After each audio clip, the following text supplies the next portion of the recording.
While you were scrolling through your feeds last weekend, something historic happened that most mainstream media barely covered. Over 5 million Americans took to the streets in what organizers are calling the largest day of protest since 2020. But this wasn't about a single issue. This was about something much bigger. This was about whether America still believes in we the people, or if we're ready to accept something else entirely. This is the story of June 14th, 2025. The day America said no kings. The date wasn't chosen randomly. June 14th marked both Trump's 79th birthday and the U.S. Army's 250th anniversary. While the president celebrated with a $45 million military parade through Washington, D.C., complete with tanks and flyovers, millions of Americans were asking a fundamental question. When did America start celebrating leaders like kings? But the tensions had been building all week. Just days earlier, federal immigration raids across Los Angeles had led Trump to deploy the National Guard, followed by Marines. For many Americans, watching military forces deployed against civilians felt like a breaking point. The No Kings movement started organically on social media. It wasn't created by any single organization, but grew from a simple idea that resonated across party lines.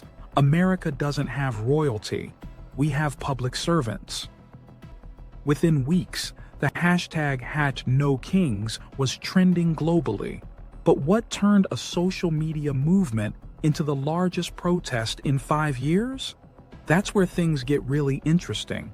The immediate trigger was Trump's so-called One Big Beautiful Bill, a massive piece of legislation that protesters argue represents everything wrong with unchecked executive power.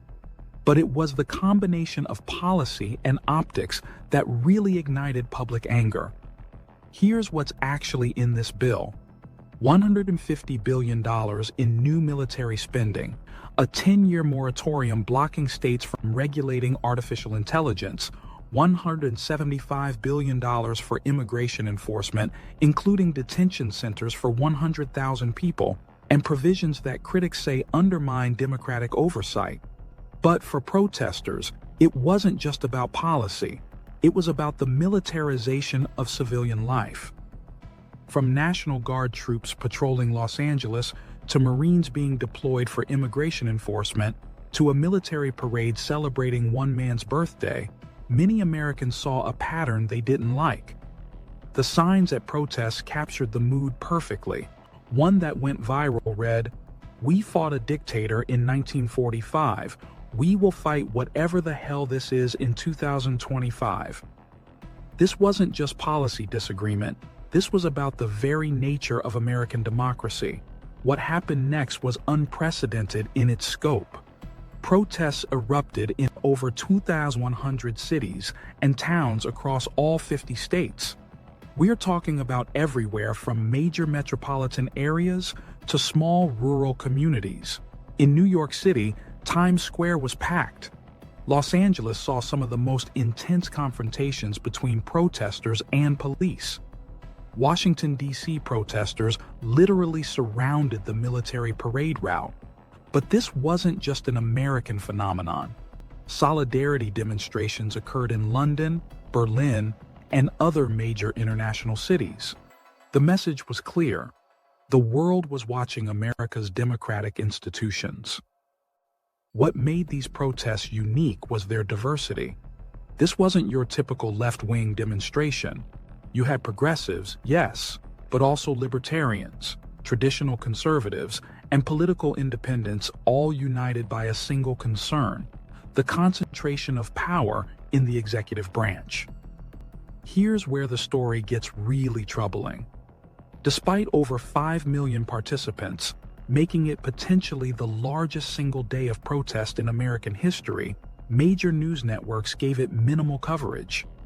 Compare this to the wall-to-wall coverage of previous large protests like the Women's March or Black Lives Matter demonstrations. CNN, Fox, MSNBC all barely mention what happened. Meanwhile, independent media, TikTok creators and YouTube channels were the primary sources of real-time coverage. The disconnect was stark. While traditional media focused on Trump's parade and its $50 million price tag, independent journalists were documenting historic levels of civic engagement happening literally blocks away. This raises serious questions about media priorities and what stories get told and which ones get buried. So, what exactly do these millions of Americans want? The demands are surprisingly specific and cross traditional political boundaries. First, kill the One Big Beautiful Bill in its current form. Protesters want genuine debate, not a massive omnibus package passed with minimal scrutiny. Second, restore checks and balances. Many demonstrators express concern about the expansion of executive power regardless of which party controls the White House. Third, protect digital rights and AI oversight. The bill's 10-year moratorium on AI regulation particularly angered tech workers and privacy advocates. Fourth, end what protesters call performative authoritarianism, the military parades, the king-like imagery, the rhetoric that elevates leaders above democratic institutions. But perhaps most importantly, they're demanding something simpler: to be heard. Many protesters express frustration that their voices don't matter in a system increasingly dominated by special interests and political theater. This wasn't just about Trump's parade or even his policies. This was about something deeper. A growing feeling that government, regardless of party, is slipping out of the people's hands. The phrase "no kings" isn't partisan. It's fundamentally American. It echoes the same sentiment that drove colonists to rebel against King George III, that motivated civil rights activists, that has powered every major democratic movement in our history. What we witnessed on June 14th was millions of Americans saying they still believe in the radical idea that power should flow from the people up, not from leaders down. But here's the question that should keep us all awake at night. If this really was the largest protest since 2020, if over 5 million Americans felt compelled to take to the streets on the same day, why didn't more people hear about it? What does it say about our democracy when millions of voices can be so easily ignored? And what happens next when those voices realize they're not being heard? The answer to that question might determine the future of American democracy itself. What do you think? Were you aware of the scale of these protests? Let me know in the comments below, and don't forget to subscribe for more stories the mainstream media won't tell you.